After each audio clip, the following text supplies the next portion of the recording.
हर हर महादेव। जय श्री कृष्णा शिव भक्तों। सरल तरीके से पार्थिव शिवलिंग का निर्माण करना और पूर्णतः विधि विधान से उनका पूजन करके उनका विसर्जन कर देना, इस पूरी प्रोसेस के अंदर छुपा हुआ है आपकी हर समस्या का समाधान। जब भी आप किसी विशेष कार्य के लिए पार्थिव शिवलिंग का निर्माण करते हैं तो आपको एक विशेष बात का ख्याल रखना है। अगर आप घर के अंदर पार्थिव शिवलिंग का निर्माण कर रहे हैं तो आप कोई भी गमले की मिट्टी काम में ले सकते हैं, लेकिन आपको तुलसी के गमले में से मिट्टी नहीं लेनी है पार्थिव शिवलिंग के निर्माण के लिए। इस बात का विशेष ख्याल रखना है। अगर घर में समी का पौधा है तो उनके जड़ों की मिट्टी ले लीजिए।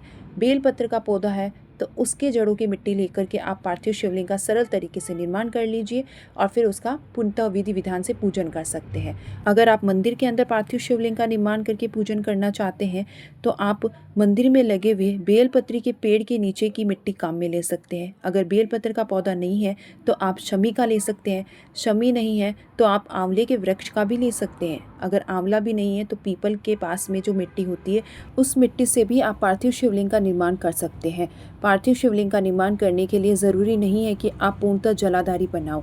आप सिर्फ और सिर्फ पिंडी बना करके भी शिवलिंग का निर्माण करके पूजन कर सकते हैं। अगर आपने जलाधारी नहीं बनाई है, सिर्फ पिंडी ही बना करके पूजन कर रहे हैं, तो आपको इसके नीचे एक बेलपत्री का पत्ता ज़रूर से रखना है। बेलपत्री के पत्ते के ऊपर आपको इस पिंडी को रख करके भोलेनाथ जी का स्वरूप समझ के इसका पूजन करना होता है। पार्थिव शिवलिंग का पूजन किसी विशेष दिन विशेष कार्य के लिए किया जाता है। पार्थिव शिवलिंग का निर्माण आप महाशिवरात्रि के दिन, हर सोमवार के दिन या हर महीने आने वाली शिवरात्रि के दिन कर सकते हैं। इसके अलावा सोमवार की अष्टमी के दिन कर सकते हैं या फिर आप श्रावण सोमवार के दिनों में भी पार्थिव शिवलिंग बना करके उनका पूजन कर सकते हैं, क्योंकि उन दिनों में अगर आप महादेव जी का इस प्रकार से यह स्वरूप बनाकर पूजन करते हैं तो महादेव जी आपकी हर समस्या का समाधान करके आपकी हर इच्छा को पूर्ण करते हैं। महाशिवरात्रि में पार्थिव शिवलिंग का पूजन करने का विशेष महत्व होता है। यह विशेष फलों को और मनोवांछित फलों को प्रदान करने वाला होता है। और अगर आप चाहते हैं कि हम बहुत ही सरल विधि से पार्थिव शिवलिंग का निर्माण करके पूर्णतः विधि विधान से उनका पूजन करके उनका विसर्जन कर दें और महाशिवरात्रि की पूजा को अगर आप सफल बनाना चाहते हैं, अगर आप 4 पहर की पूजन करना चाहते हैं, तब भी आप इस प्रकार से पार्थिव शिवलिंग बना करके पूजन कर सकते हैं।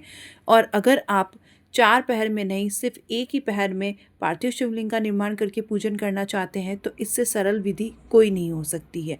आप घर में लगे हुए किसी भी गमले में से मिट्टी ले सकते हैं।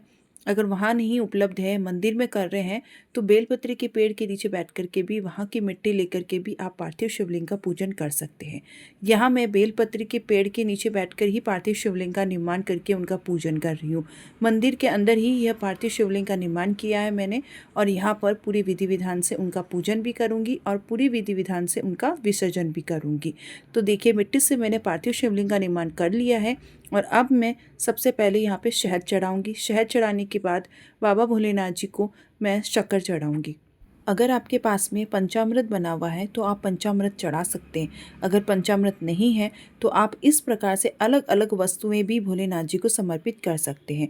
मेरे पास में यहाँ शहद और शक्कर थी तो मैंने भोलेनाथ जी को समर्पित कर दी है पूरे सच्चे मन से। अब मैंने यहाँ पे 1 लोटा जल भोलेनाथ जी को समर्पित कर दिया है और अब मेरे पास में जो बेलपत्र है उस पर मैं शहद लगा करके महादेव जी को समर्पित करूँगी, क्योंकि कहते हैं कि पार्थिव शिवलिंग पर अगर आप बेलपत्र पर शहद लगा करके महादेव जी को समर्पित करते हैं तो आपकी जो भी इच्छा मन में होती है वो भोलेनाथ जी ज़रूर से पूर्ण करते हैं, क्योंकि वो आपसे बहुत ही ज़्यादा प्रसन्न हो जाते हैं। वैसे तो आपके पास में जितनी भी जैसी भी सामग्री है, अगर आप सच्चे मन से भोलेनाथ जी को चढ़ा देते हैं तो महादेव जी उसे स्वीकार ज़रूर करते हैं, क्योंकि महादेव जी आपकी सामग्री नहीं देखते हैं, आपके दिल के मन के भाव को देखते हैं। इसीलिए आपके पास में जितनी भी सामग्री है वह समस्त सामग्री आप इस पार्थिव शिवलिंग पर समर्पित कर दीजिए। जैसे कि मेरे पास में रोली, चंदन, मौली और विशेष प्रकार की कुछ दालें वगैरह हैं तो मैं महादेव जी को ज़रूर से समर्पित करूंगी। तो देखिए, यहाँ पे मैंने हल्दी भी भोलेनाथ जी के शिवलिंग पर समर्पित करी है, चंदन भी किया है, रोली भी की है और साथ ही साथ में भोलेनाथ जी को मेरे पास में जो काली मिर्च है, काले तिल है, उनको भी मैं भोलेनाथ जी पर समर्पित ज़रूर से करूँगी। तो इसी प्रकार से आप लोगों के पास में जितनी भी सामग्री आप लेकर के गए हैं पूजन के लिए, वह समस्त सामग्री आप भोलेनाथ जी पर एक एक करके समर्पित करते रहिए। सच्चे मन से समर्पित करते रहिए और मन ही मन में भोलेनाथ जी से प्रार्थना भी करते रहिए। महादेव जी को आप जब चावल चढ़ाते हैं तो इस बात का विशेष ख्याल रखिएगा कि भोलेनाथ जी को अगर कोई भी चीज़ चढ़ती है तो वो पूरी चढ़ती है, उनको अधूरी कोई भी चीज़ नहीं चढ़ाई जाती है। तो चावल के भी आप टुकड़े कभी भी भोलेनाथ जी पर मत चढ़ाइएगा। आप साबुत चावल के जो दाने होते हैं वो भोलेनाथ जी पर ज़रूर से समर्पित कीजिएगा। इसके अलावा अगर आपके पास में सफ़ेद पुष्प या लाल पुष्प है तो आप भोलेनाथ जी को ज़रूर से समर्पित कीजिए, क्योंकि भोलेनाथ जी को यह पुष्प बहुत ही ज़्यादा प्रिय होते हैं। इसके अलावा अगर आपके पास में धतूरा है तो भोलेनाथ जी को धतूरा चढ़ाएं। धतूरे का फूल है तो महादेव जी को धतूरे का फूल भी समर्पित कर सकते हैं। अब हम भोलेनाथ जी के 2 बाती का दिया लगा करके अच्छे से आरती करेंगे। भोलेनाथ जी के इस दीपक का भी विशेष महत्व है। अगर आप मंदिर के अंदर भोलेनाथ जी के पार्थिव शिवलिंग का पूजन कर रहे हैं बेलपत्र के पेड़ के नीचे, तो आप अपने घर से दीपक लेकर के जाएं, क्योंकि मंदिर का दिया अगर आप काम में लेंगे तो जो जिस दीपक में आप दिया लगाएंगे वो आपके खाते में नहीं जाएगा। इसीलिए आप अपने घर से जो कोरा दिया होता है वो आप भोलेनाथ जी के शिवलिंग के सामने ज़रूर से समर्पित करें। तो इस प्रकार से आप बहुत ही सरल तरीके से भोलेनाथ जी के पार्थिव शिवलिंग का पूजन कर सकते हैं। पूजन करने के बाद में कुछ समय के लिए आपको वहीं पर बैठना है और भोलेनाथ जी के मंत्रों का जाप आपको करना है। अगर मंत्रों का जाप आपको नहीं आता है तो महादेव जी के नाम का आपको ध्यान करना है। उसके बाद में जब आपका दीपक पूर्णतः समाप्त हो जाए और कुछ समय बीत जाए तो उसके बाद में जो भी सामग्री आपने चढ़ाई है वो समस्त सामग्री आप उतार करके बेलपत्री के पेड़ के नीचे रख दीजिए। मंदिर में पार्थिव शिवलिंग का निर्माण करके उनका पूजन करने से हमें एक विशेष फल का लाभ प्राप्त होता है। एक तो वहाँ पर सकारात्मक ऊर्जा का निवास होता है। दूसरा, जब भी हम विसर्जन करते हैं तो विसर्जन करते समय शिवलिंग पर चढ़ी हुई समस्त सामग्री को रखने में हमें बहुत ही ज़्यादा आसानी होती है। पार्थिव शिवलिंग पर चढ़ी हुई समस्त सामग्री को हम बेलपत्र के पेड़ के नीचे, पीपल के पेड़ के नीचे, शमी पत्र के पेड़ के नीचे या मंदिर में कोई भी पवित्र पेड़ के नीचे हम वहाँ पर इन चीज़ों को समर्पित कर सकते हैं।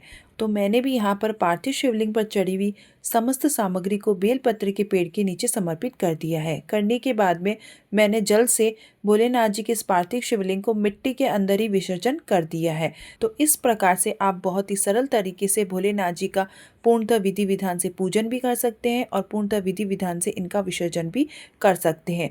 भोलेनाथ जी के इस पार्थिव शिवलिंग का निर्माण करने के बाद उनका इस प्रकार से अगर आप विसर्जन करते हैं तो महादेव जी आपकी मनोवांछित इच्छाओं को पूर्ण करते हैं।